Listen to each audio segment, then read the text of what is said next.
বীজপুর বিধানসভার অন্তর্গত কাঁচরাপাড়া ১৭৪, ১৭৫, ১৭৬ নম্বর বুথে ভোটাররা ভোট দিতে পারছেন না বলে অভিযোগ বিজেপির। তৃণমূলের বিরুদ্ধে অভিযোগ।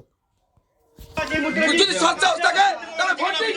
হ্যাঁ, এখানে ভোটের দিকে আটকানো হচ্ছে, কি হয়েছে? কোন ভোটারকে ভোট দেওয়া, ভোট দিতে দিচ্ছে না। এখানে বাড়ি বাড়ি গিয়ে তৃণমূল কংগ্রেসের হারমাত্রা। নাম কি? হ্যাঁ, সবাই রয়েছে কত নম্বর বুথে? 3 নম্বর ওয়ার্ডে 174, 75, 76 নম্বর বুথে কোন ভোটার ভোট দিতে পারছে না। Police central force central police এখন আসলো, সেন্ট্রাল পুলিশ এখন আসলো।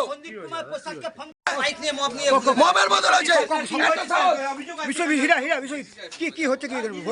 ভোট দিতে দিচ্ছে না তৃণমূলের হারমাত্রা। আমাদের মহিলা যারা এখানকার লোকাল রয়েছে শ্লীলতাহানি করছে, শ্লীলতাহানি করছে। এখানে কেউ ভোট দিতে পারছে না। 174, 75, 76 কাচ্চাপাড়া 3 নম্বর ওয়ার্ডে সেন্ট্রাল পুলিশের কোনো ভূমিকা নেই। আমরা চাইছি সাধারণ মানুষ ভোট দিক। यहाँ पे जो है सब आदमी ভোট देगा। কারা আটকাচ্ছে? তৃণমূল কংগ্রেসের হারমাত্রা।